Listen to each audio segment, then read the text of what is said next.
Hello, everybody, and welcome back to Hell. That's right. It's another episode of Your Take is Excrement, the podcast where we throw poop at you like a chimpanzee. How are you today? I'm great. It's a cool morning.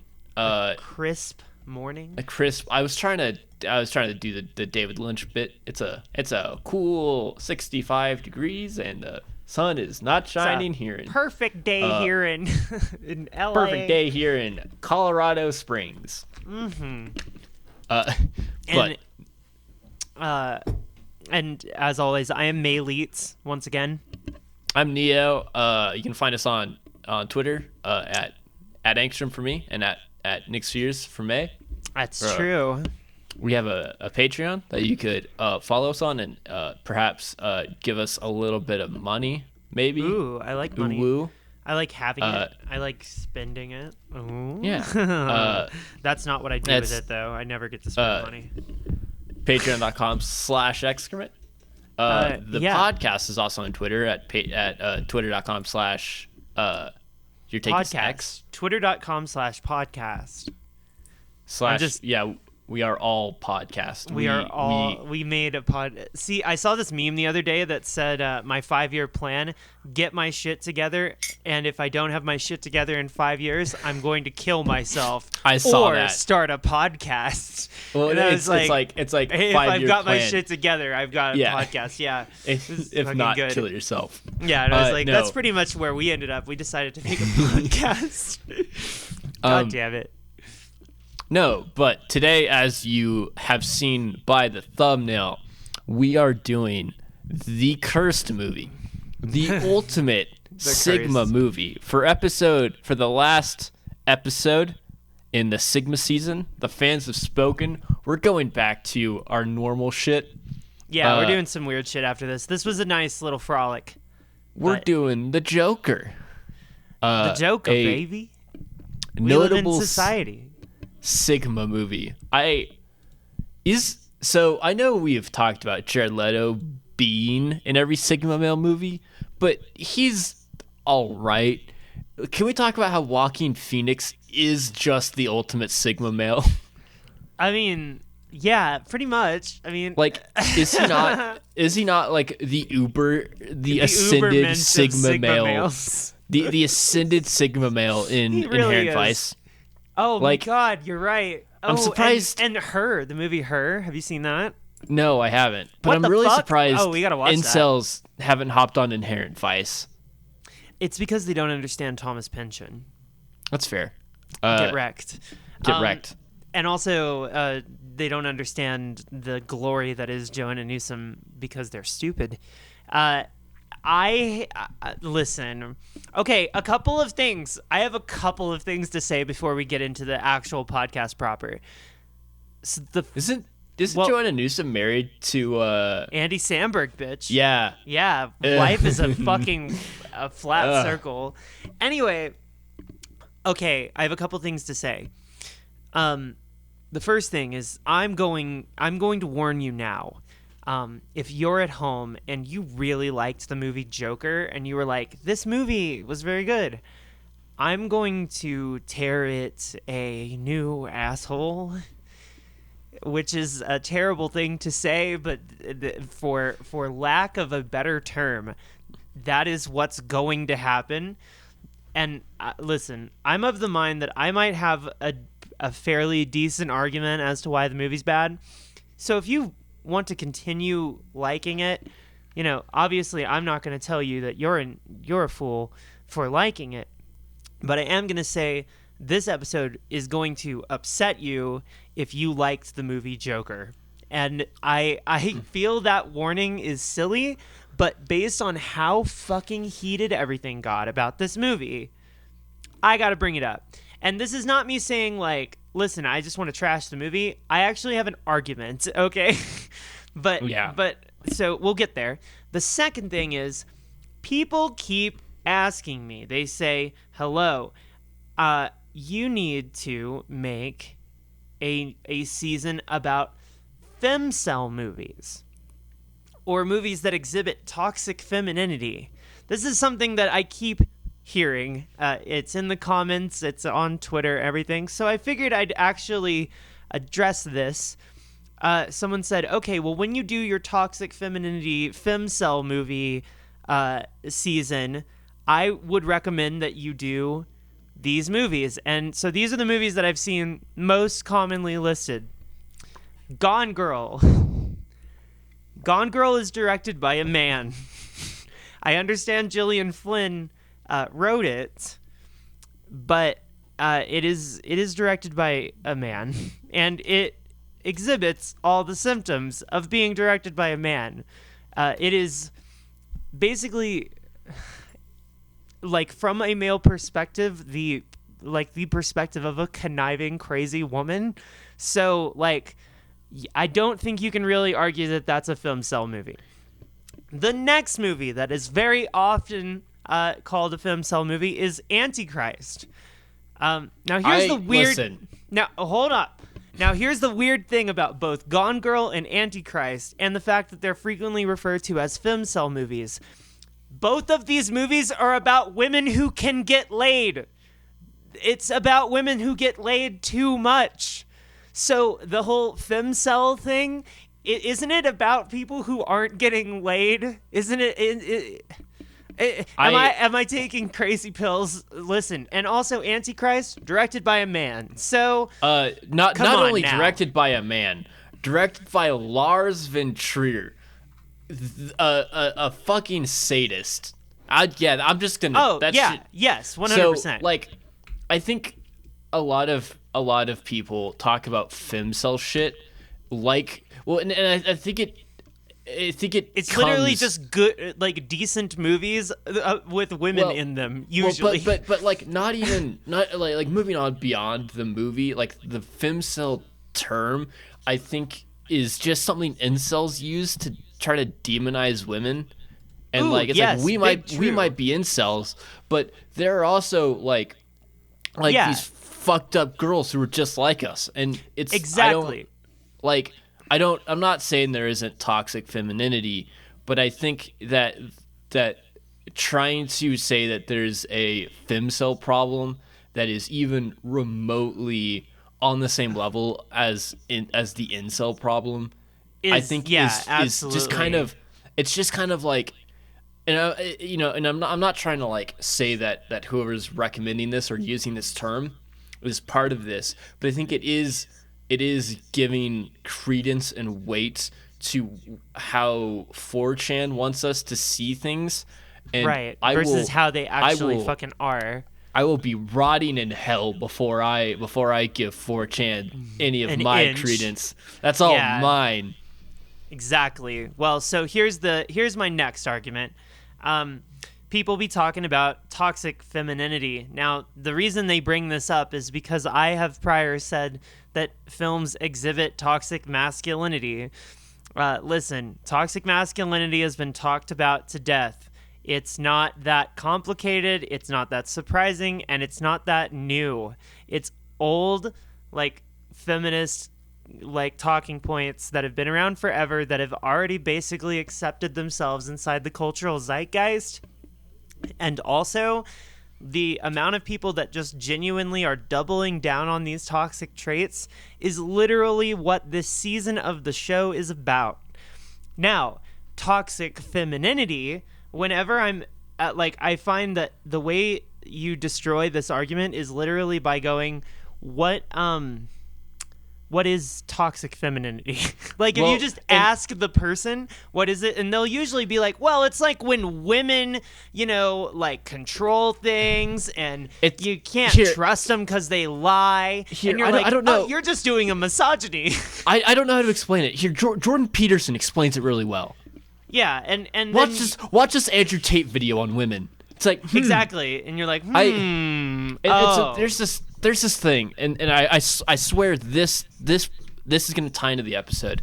And I think I've talked about it some on this podcast, and it's something that I've been thinking a lot about, and like interpreting, history and life through this lens. And it's something that I got from Dan Carlin's Hardcore History episode on like slave revolts and slavery. and something he talked about a lot was that a lot of times in history, whenever marginalized people do violence, it's heavily demonized, right? Oh, yeah. So the example from like the podcast is everyone demonizes the Haitian slave revolution because they did horrible, fucked up things to white people.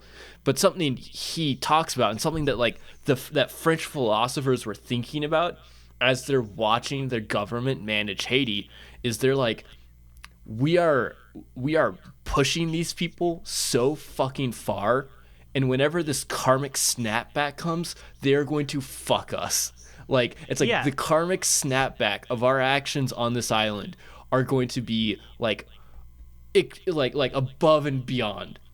Yeah. Not even above and beyond, but like fair, because it's like fair and everything the slaves did to the white people had direct ties and were a tit for tat for everything the white people did to the slaves, right? And so there's this like element of this, like, you know, you have to get what you fucking deserve. You get what you fucking deserve. You have to examine the marginalized people's violence towards the oppression through the lens of, well, let's look at the violence that was done to them oppressive by society's society. done to them, right?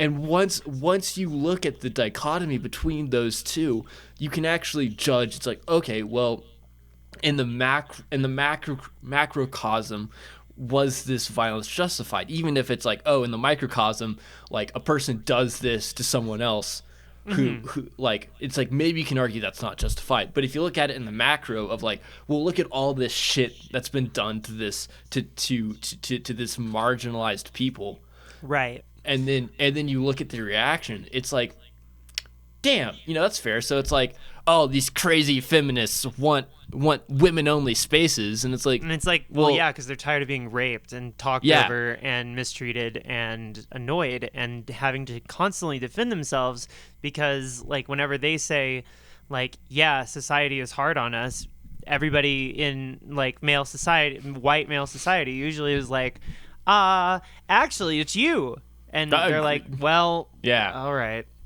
So I wanted to just add a little tiny bit. Oh, you got more? I was just saying, I don't like it's like, I don't, in terms of like actually digging into like ideology and movies, I don't like the term Femme-cel. I don't like that everything Femme-cel is men talking about women through their own perspectives and then trying to attribute things onto women. So yeah, I feel very similarly. All this to say, we're not really going to do that. And I don't want to come across as too hard on anyone who's recommended it. But yeah, no, but I will. However, I did make a list. Okay. I did make a list on my end of Femme-cel movies, and in my opinion, if anybody's actually going to try it and they want to watch what I would consider to be something akin to like a Femme-cel movie or something that's close, here's some movies. Blue is the Warmest Color. That's a movie about two lesbians that fall out of love, and it's very, very long, and then one of them, like, you know, really, really longs for the other girl for a long time and remembers fucking her, but like isn't fucking her. Femme-cel movie, you know, I don't know. Mean Girls. Girl can't get laid because she's not from this country. The Favorite. Really like that movie. I love Mean Girls. It's great. The Favorite, movie about woman who wants to be the basically the sex slave of the queen, but another bitch gets to be the sex slave of the queen, and she's like, God damn it. Don't you hate when you're only number 2 in the harem? I fucking despise it.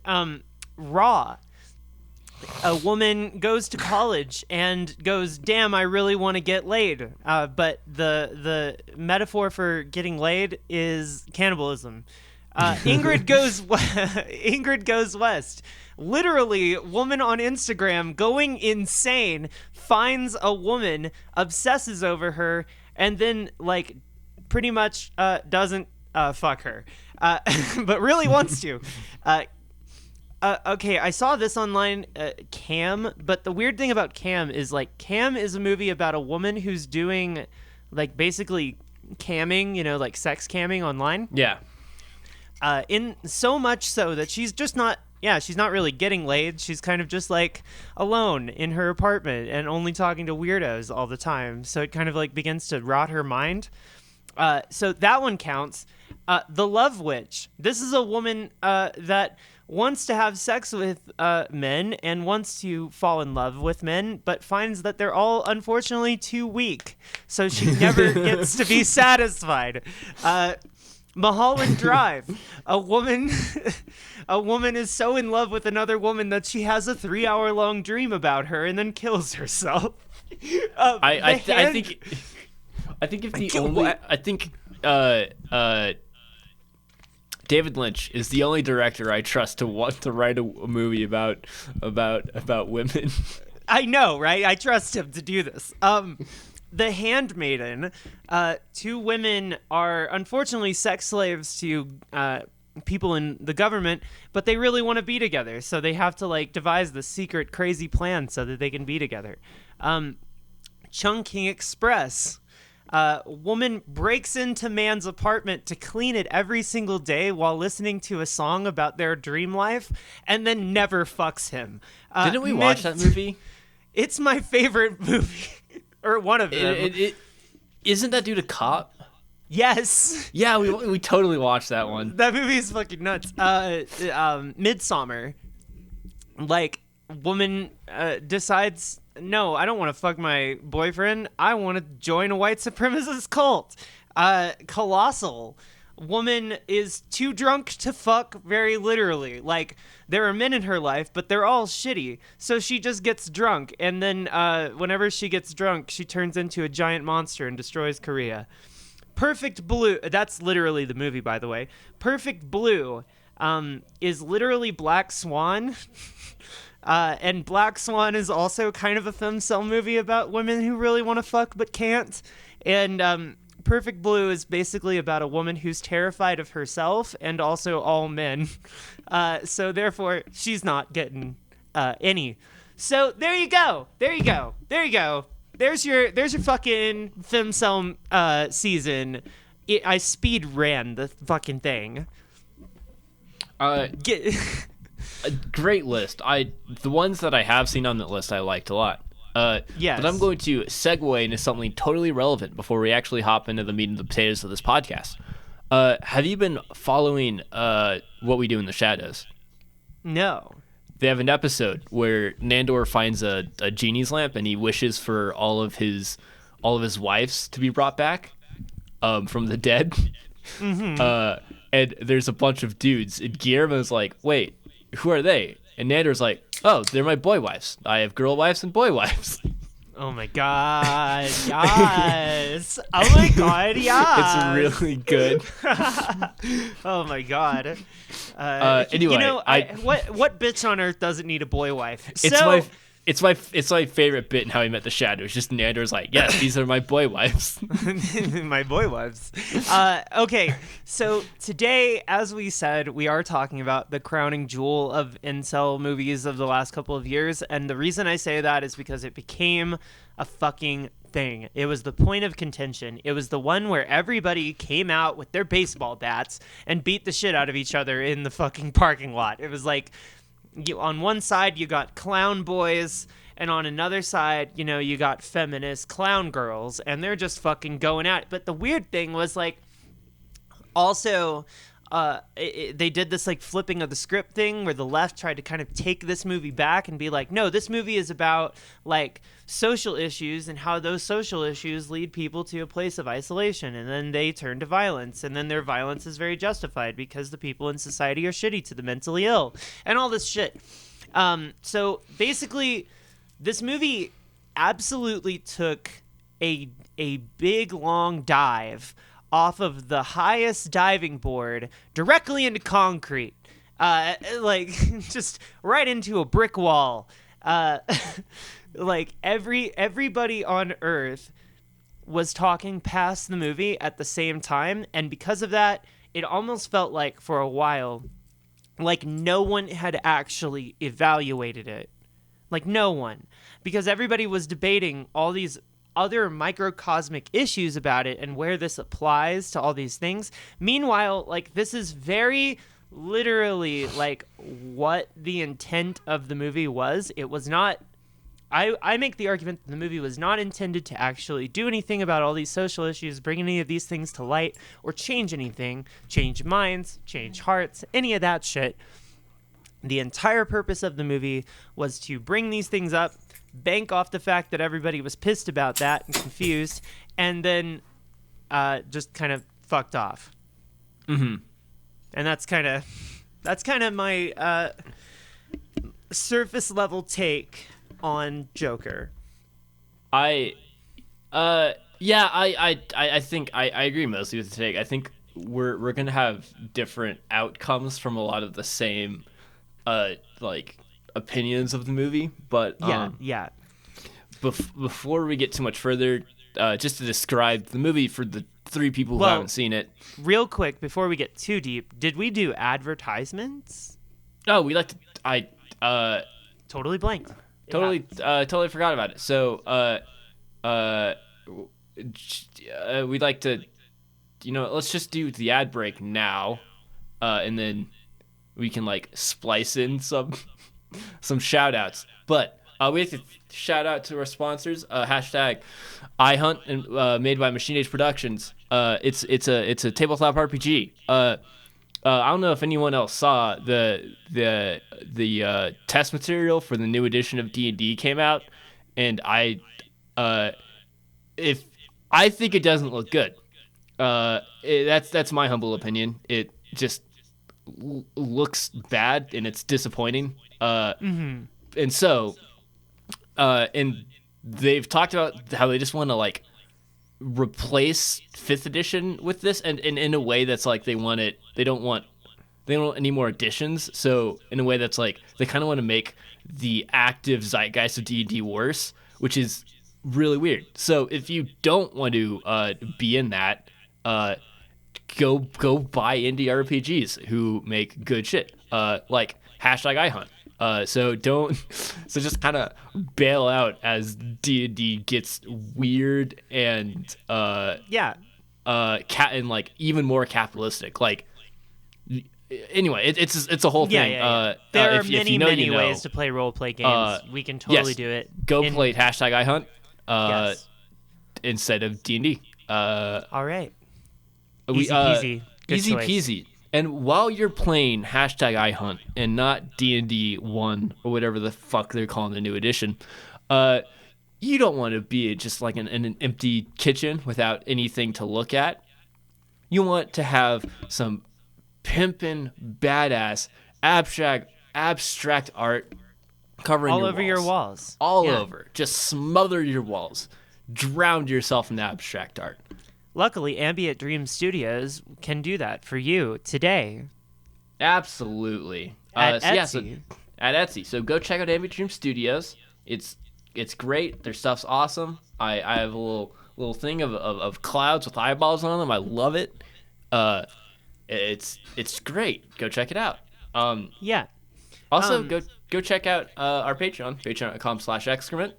Yeah, we are also open to. We have a couple more sponsor slots. So if anybody's ever looking to sponsor a podcast and do an advertisement, we can totally read your advertisement live on air. It's not live. Well, potentially we're simulcast. We're still trying to get live streaming territory, but yeah, we're figuring it out. We're getting there. I think maybe next season we might be able to do it. Hopefully, we can see. Because we're gonna be in a pretty similar area. We'll be able to do a bunch of shit. Yeah, I'll have the space and time, and we could probably do it. Anyway, I also just bought a 4K webcam because I was like that could be helpful. So now I have a 1080p and a 4K webcam. So I got them both like used at a pawn shop for like next to nothing. So we could use that as a 2-camera setup for that if we ever did that. So that you would have a camera and I would have a camera. That could be cool. We could do that. Anyway, we're thinking about it. It's on the list. Now, tell the people at home what Batman is about. Well, The new Batman movie. oh, the one I liked. The new Batman movie is about Batman who's a socially loner dweeb, and he teams up with Catwoman to stop Ted Cruz. Oh. Ooh. Okay. What about the critically acclaimed and reviled film Joker? Joker's about mentally ill man who Can't stop joking. who has a condition where he can't stop laughing sometimes, and he gets fired from his clown job. His mother he's just goes creepy. to the hospital, and he just kind of snaps, shoots a bunch of people in a subway, then gets on and shoots Robert De Niro, his talk show. On TV, yeah. And then he inspires a citywide revolution against the society that kicked them while they were down. Yeah. Well, so I mean that's a very, very simple description, but I guess we don't actually need to go through like every little nitty-gritty detail in the movie to talk about the movie as a whole, because I feel like our takes are going to end up primarily taking over this episode, and everything else is like whatever. So let's just dive right in those fucking takes. We just did the ad, so I think we've got that all down pat. Let's just go hard. Why Go do you hard like in the paint? Why did you like this movie? So I watched it once when it like first came out, and I hated it. I thought it was masturbatory. I thought it was just incel propaganda. I thought it was even if it wasn't trying to, like, it said a lot of things that were dangerous and probably just shouldn't have been said, and not even true. Let's see, what else did I think that was my opening take after watching it the first time. Watching it again, I felt like it was a good, like, I liked how it thoroughly portrayed how fucked up society is, and this is something the movie portrays, and is like how society treats people who don't fit into the heteronormative mold experience. Yes. And so it's like, you know, even outside of everything fucked up Arthur does, whenever he's just trying to exist in society, it constantly kicks the shit out of him. And like the only human being in the entire movie who treats him like a person, and there's a single time in the movie, is the administrative clerk at Arkham Asylum. Like the only person who treats him like with any sort of decency. Right, is a fucking asylum worker. Yeah. And because he's of course. like and he's genuinely like, hey, like, is there, I can't really help you because I'm a clerk. Like, but you should, like, you know, and he tries to help him in the way he can. And like he's like reading Arthur's mother's file, realizes that like there's some fucked up shit that Arthur shouldn't know about. Yeah. And tries to protect him from it, right? So like, you know, so I think, and I don't know how to read that with like that being the only human being in the movie that treats him like a human being. But I think that there is something to be said about just like if you don't, like, if you're not able to toe the line, like, it just fucking sucks to be in society. Oh yeah, yeah. And so I thought the movie did a very good job of portraying that. Right.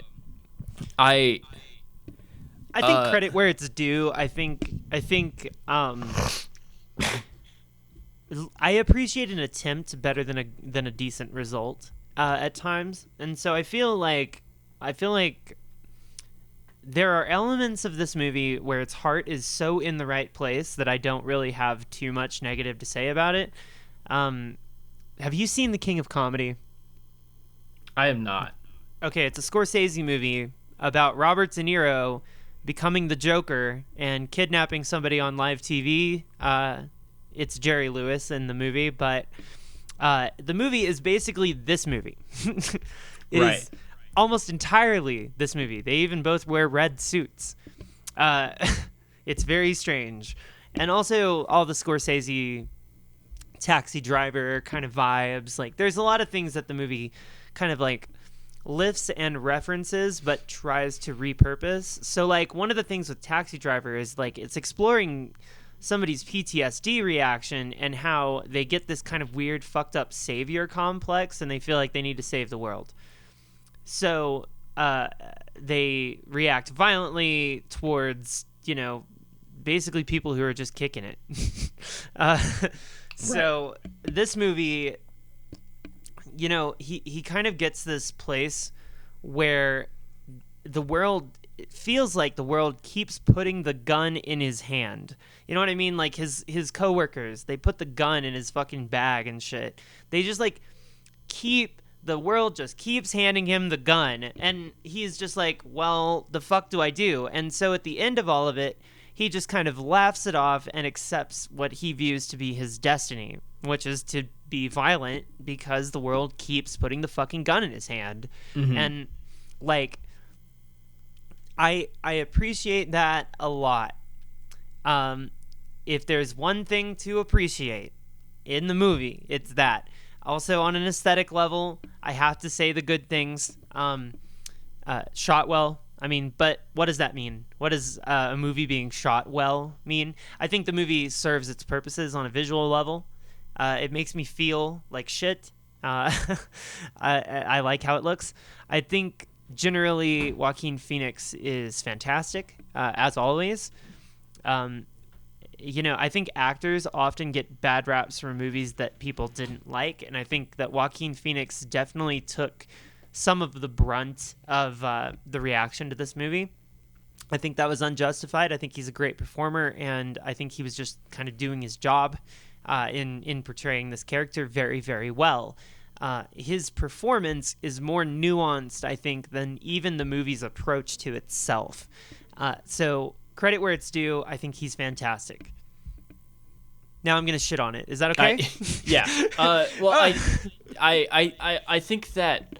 Okay, so before you shit on it too much, there's this interview with Joaquin Phoenix about this movie, where the interviewer like starts asking him about incels and how incels have adopted the Joker as a character, not specifically like Joaquin's Joker, but just the Joker as a character. And he's asking Joaquin if he thinks that this Joker movie is going to feed that.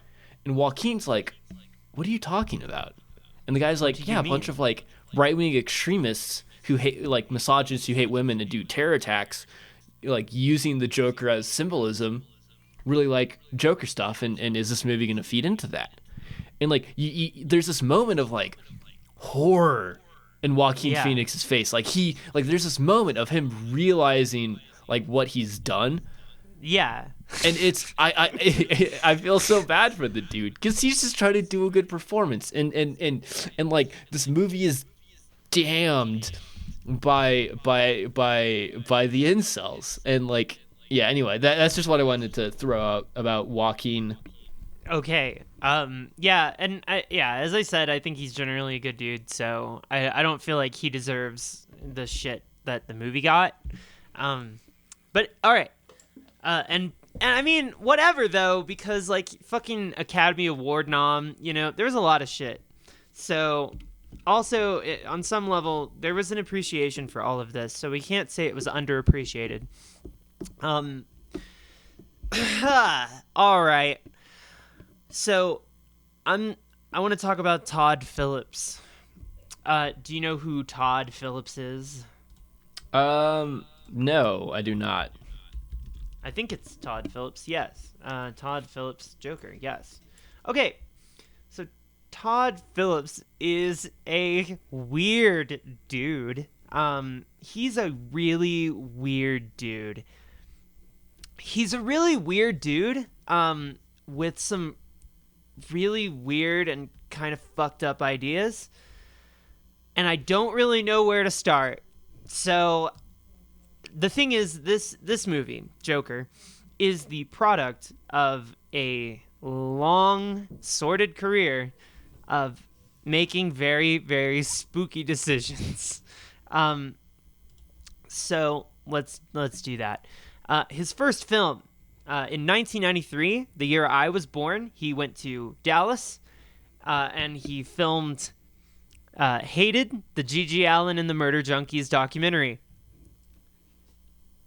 The only real one where he actually hung out with Gigi for the majority of the documentary, and also after he died. Does that make any of this make any more sense to you? Because it makes a little bit more to me. Yeah, yes, that definitely makes a lot more sense.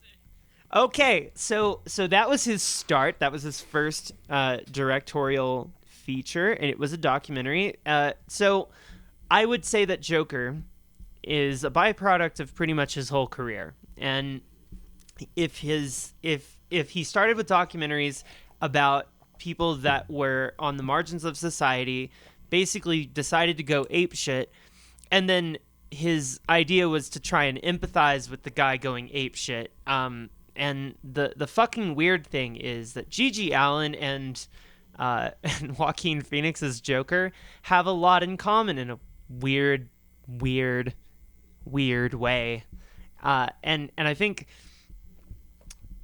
the idea there is that Todd Phillips is kind of in the corner of empathizing with guys, like specifically white dudes who are weird, who have done some pretty bad shit and have some pretty bad ideas, but because he thinks that they're deeply oppressed, he supports them. So the idea of many of these movies is to try and generate empathy for people who are both sad white guys, yes, but also they genuinely feel oppressed. Does that make any sense? Yeah. Yep. So the thing is, Joker come out in 2019. The Hated doc he made in 93. He's been hammering on this nail for a while. So this movie, in my opinion, is his Joker, is his big attempt to kind of tie all this shit together. So, all right, let's move on. He made a bunch of other shit. Road Trip, Old School, Starsky and Hutch. Who gives a shit? He kind of does it's like director for hire comedy shit. I've seen some of it.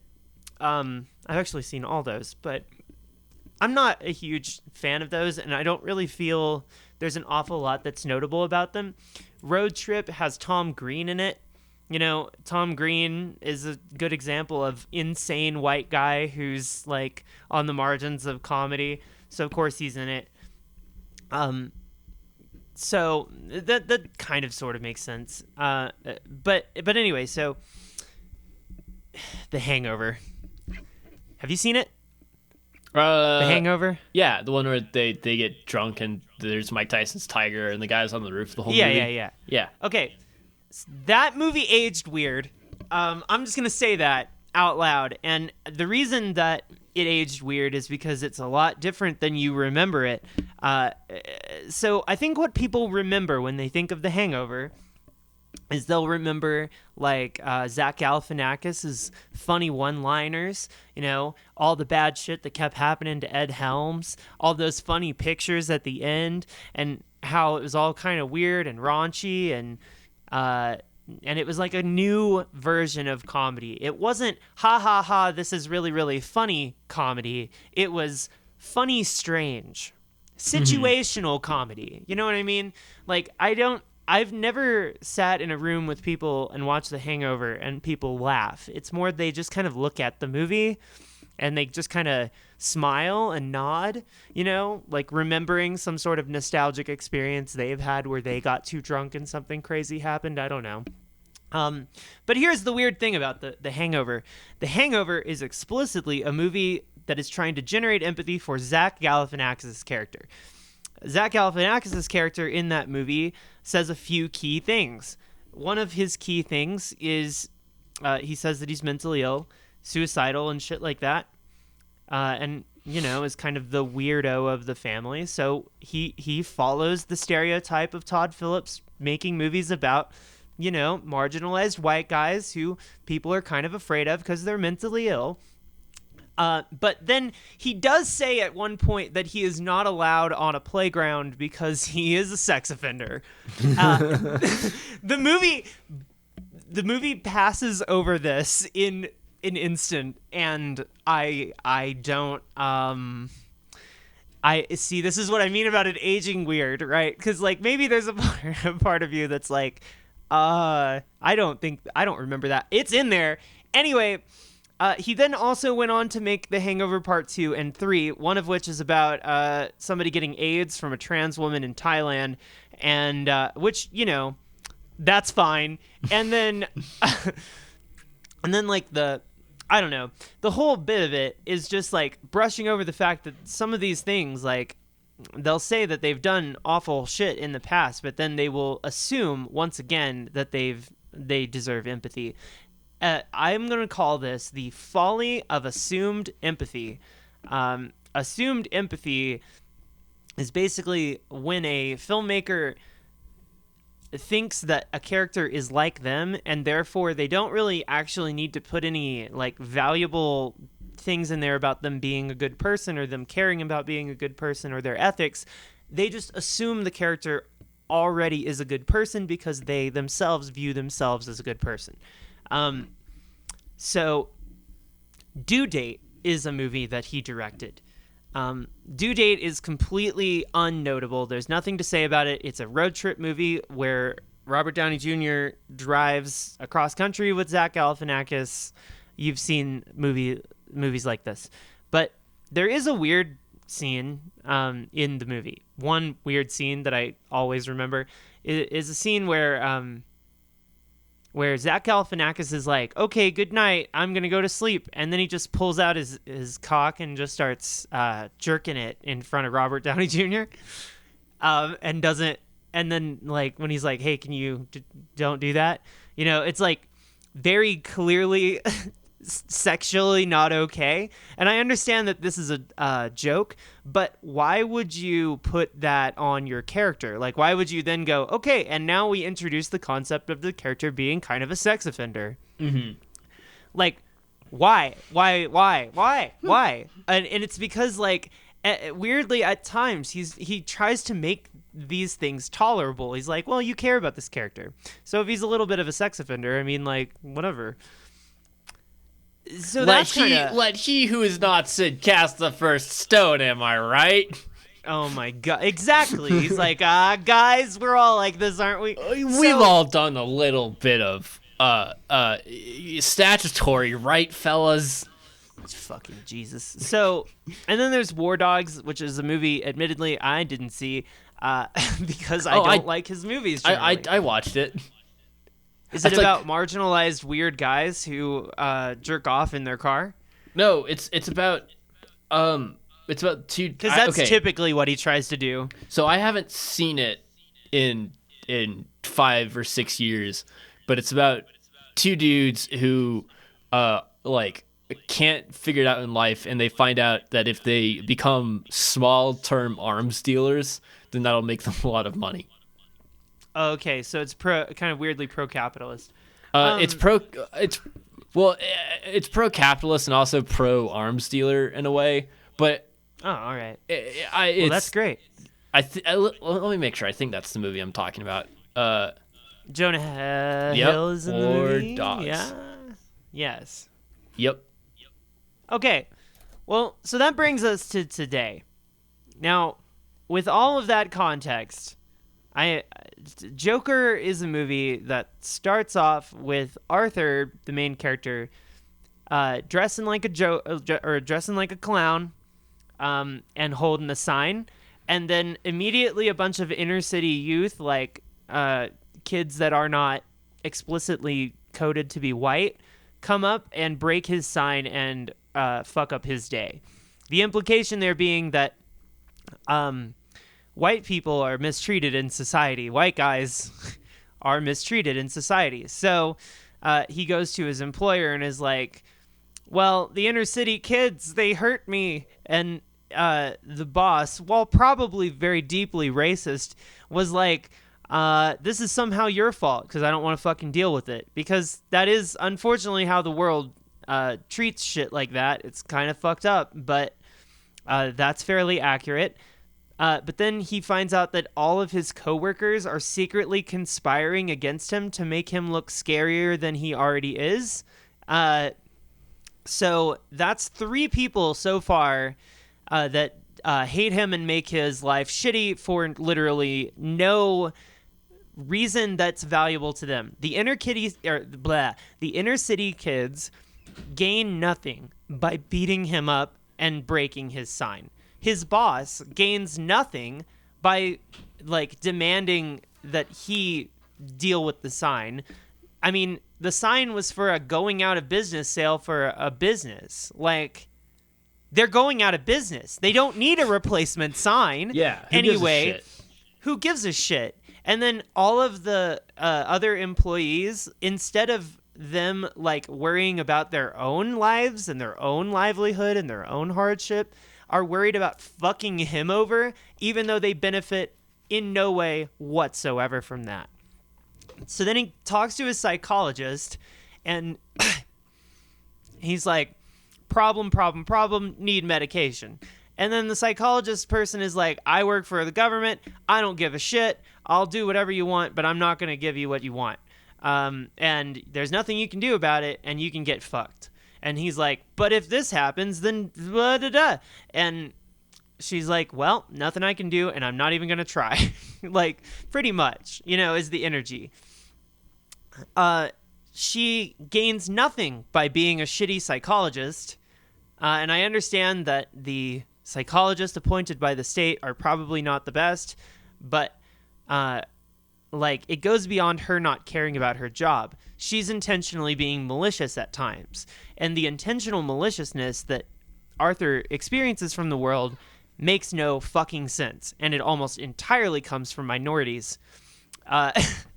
So he imagines a woman that likes him, and he completely imagines this, and he has this whole poetic relationship in his mind, which, if we're portraying mental illness, I mean, listen, people with delusions, that's I get that one, but I don't, it turns into a situation where he's basically sitting in her apartment, and it's very not okay.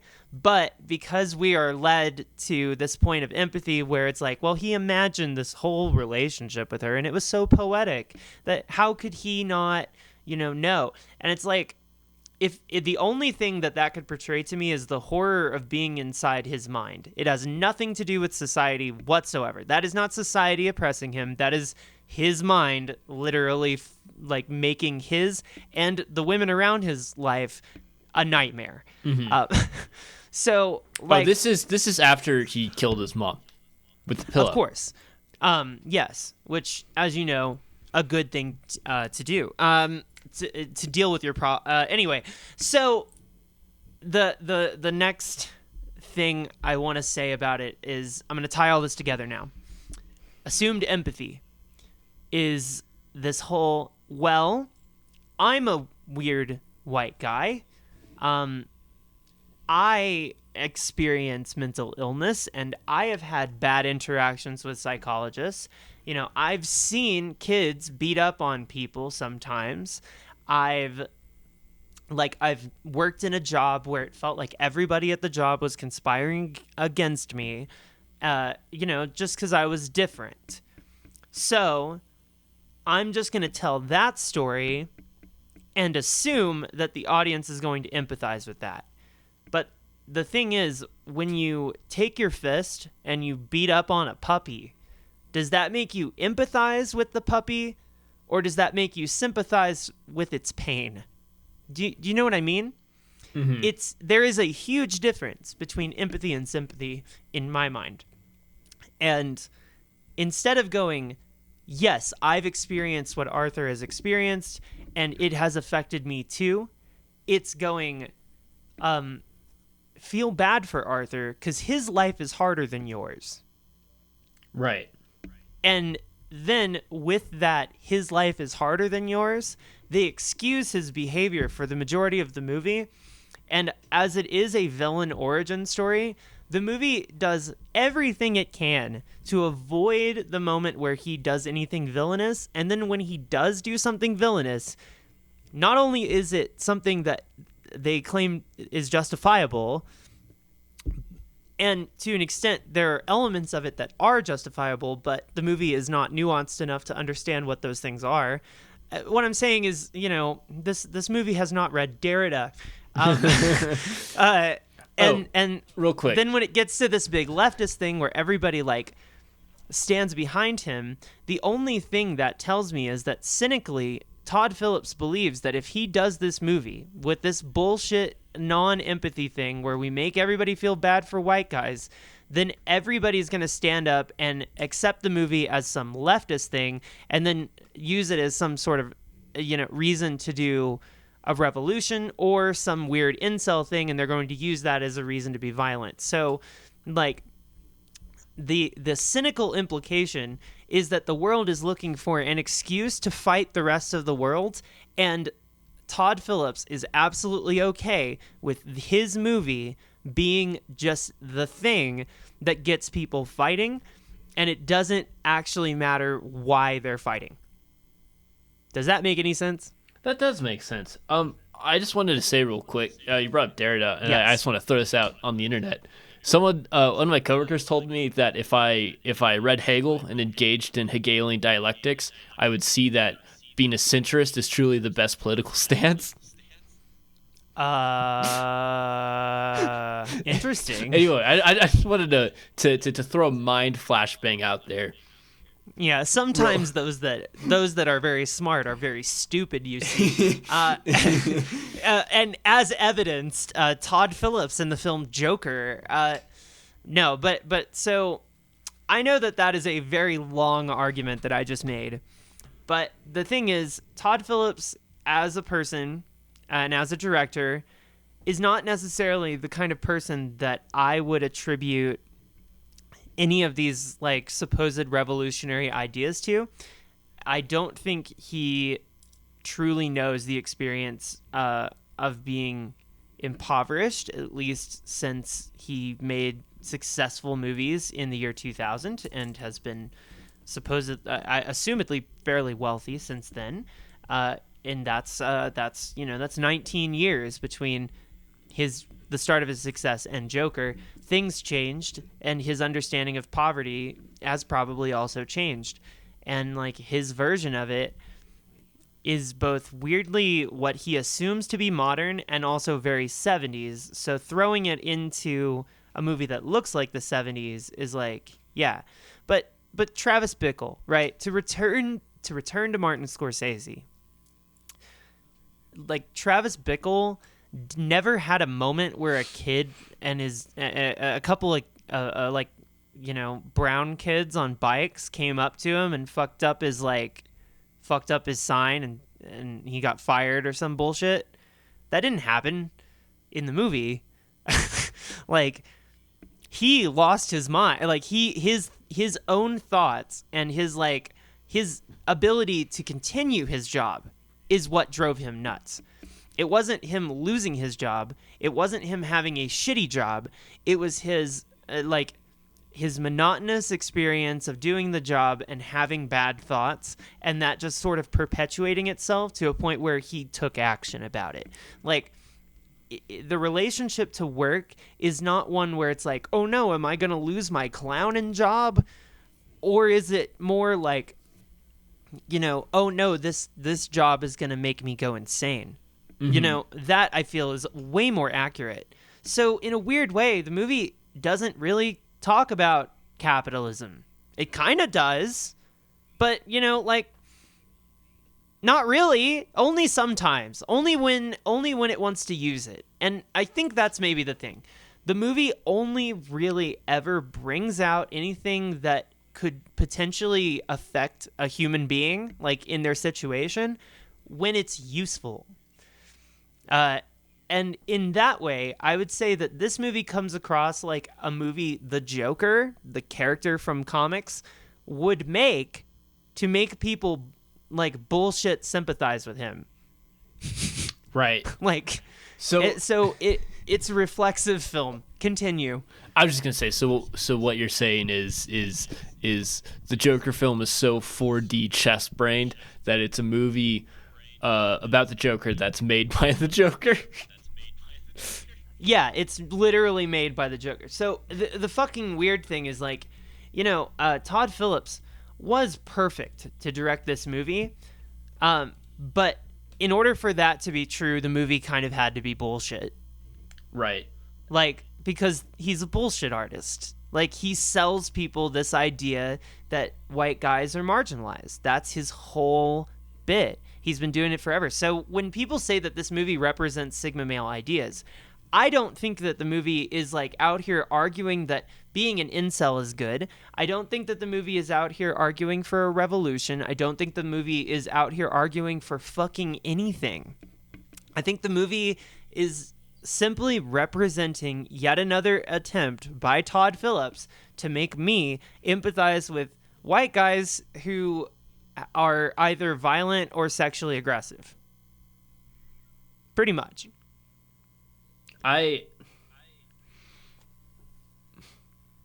This is why I said at the beginning of this that the argument that I was going to make was really going to poop in everyone's soup. Yeah. Yeah. I agree with you on all aspects. So I think the reason I liked the movie on watch 2, and I'm just gonna defend myself. No, go for it. No, please do. Go for it. I'm not gonna defend the movie because I think that you are absolutely correct in your opinions. And so I'm not so I'm saying this Sure. with the acknowledgement that I agree with you. But Yes. I think what appealed me to the film was looking at it through this lens of marginalized snapback. Yes. And I also think that I just I don't know. Well, watching it again the second time, I had a much better grasp of what was Arthur's fantasy versus his lived reality. Yeah, there is a stark visual difference. Yeah, and it's is very helpful. I was very captivated by the cinematography the second time. Well, like the scene where he's like, there's just like a couple scenes that I just kind of like, I just like fell in love with, like visually, like the mise en scène, like when he Right. kills that dude, or right before he kills the other clown. He's like leaning there and his clown, and he's like doesn't have a shirt on, and his clown face is half put on. Just I don't know the way Joaquin is portraying Arthur, just how that scene is shot. I was just like, holy fuck, like that's really cool. That's really good. And then the scene where like right before he goes on to Robert De Niro's show where he's like dancing behind the curtain is like so I mean, I genuinely think that the vibe of the movie is perfect. It's right. It has the right pace and tone. It's literally just a bullshit script. Yeah. Like, it's a bullshit script, and it's a bunch of bullshit encouragements. Right. But everything on an aesthetic level is perfect, and it's absolutely right. And I think that so I was thinking about this last night. What if they took that exact same vibe and made a fucking Batman movie, right? Where Batman's just like a fucking sad boy. And I know the Batman is a lot of that, but I think as much as I love the new Batman, it doesn't have that same like mise en scène touch to it, you know?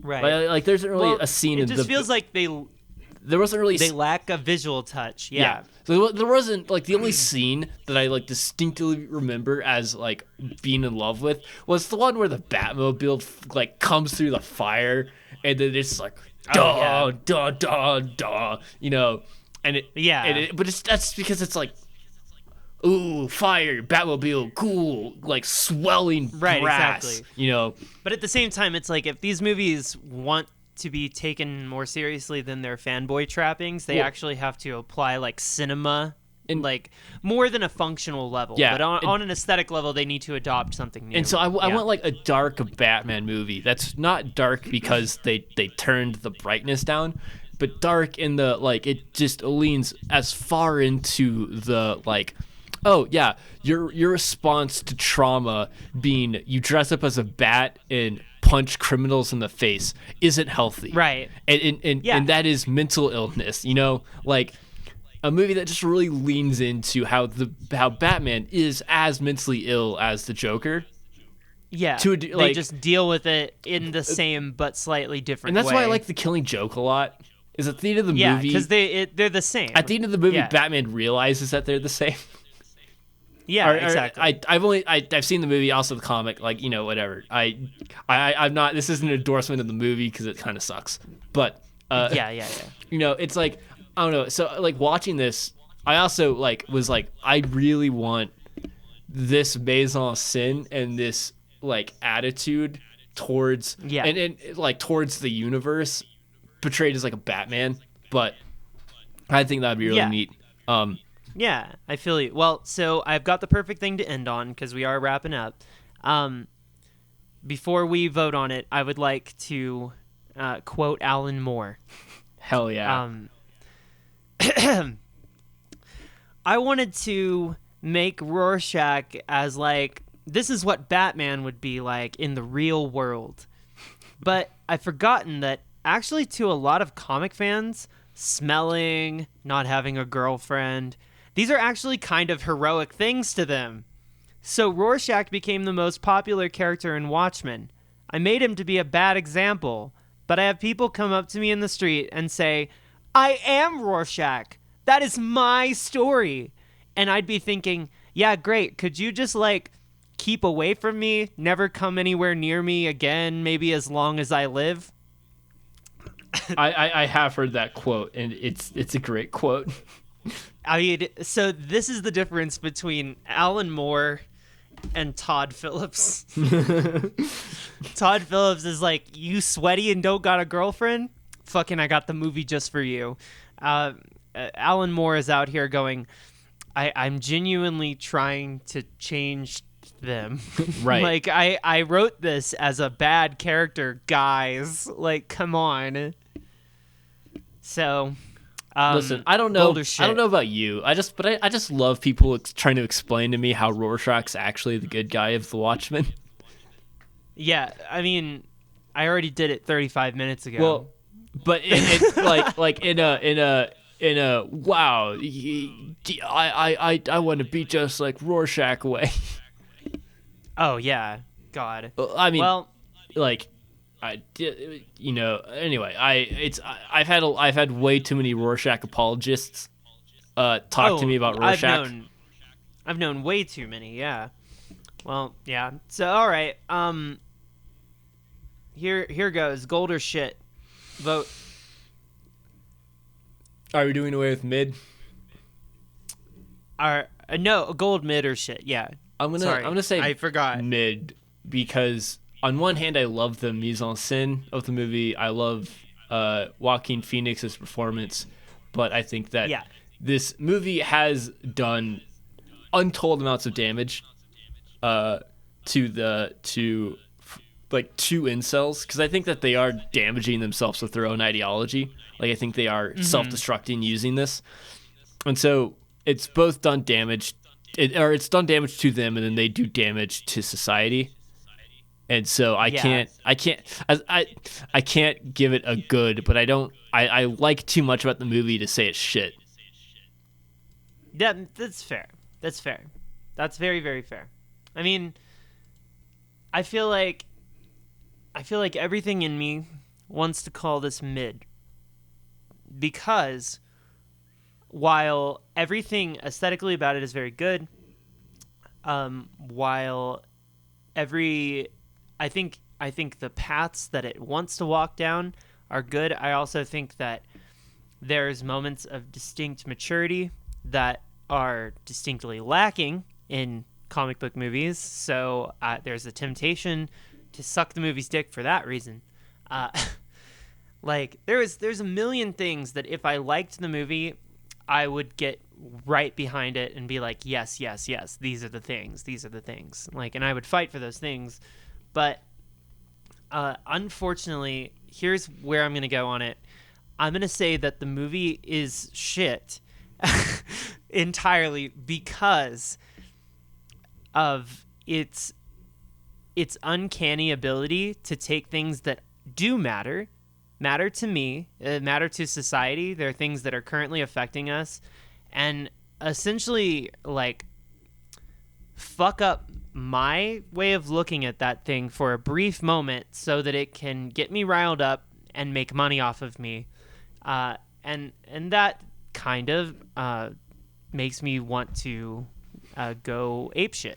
So so I think that a movie that is fantastic, made for the wrong reasons, is somehow just fucking awful to me. like just it's kind of like The Hangover. If I watched it today and somebody was like, "Oh, come on, it's The Hangover. It's great. Did you enjoy it? You enjoyed it, right?" I would nod, and then I would say, "No, I really actually think I hate that. Fuck you." So it's just I'm a different person than I was, and I think that a good movie that's making everybody nice and happy, that's doing it in the dumbest, shittiest way, unfortunately gets the fucking hammer from me. So if I'm gonna go hard on one fucking movie, I gave a great reason why I would go hard on it, so I'm gonna go hard on it, and I'm gonna say it's shit. Yeah. And if anybody asks me, I'll give you a kiss. Oh. Ooh. Yeah. If they're like, "Hey, Atnick Spheres, you suck. Your opinions are bad. You don't like the mentally ill. Remember, everyone, I'm schizophrenic.